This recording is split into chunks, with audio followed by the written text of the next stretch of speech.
তবে আমরা জানি যে কয়েকদিন আগে শিল্পী সমিতির নির্বাচন দিয়েছে এবং নিশা ভাই এবং দীপজল প্যানেল পাস করেছে।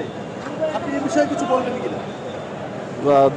ভোটাররা যাকে যোগ্য মনে করে তাকেই ভোট দিয়েছে। যে মানুষটি আমাকে জোর করে চেয়ারে বসেছিল সেই মানুষটিকে উৎখাত করেছে, নিপাত হয়েছে। এখন সুন্দর একটা প্যানেল নির্বাচিত করেছে।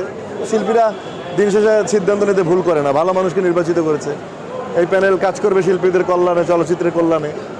একজন তো চেয়ার দখল করে শুধু নিজের স্বার্থ হাসিল করার চেষ্টা করেছে, বাট যে কমিটিটা আসছে তারা শিল্পীদের জন্য কাজ করবে, চলচ্চিত্রের জন্য কাজ করবে আমার বিশ্বাস। আপনি বলছেন চলচ্চিত্রের জন্য কাজ করবেন,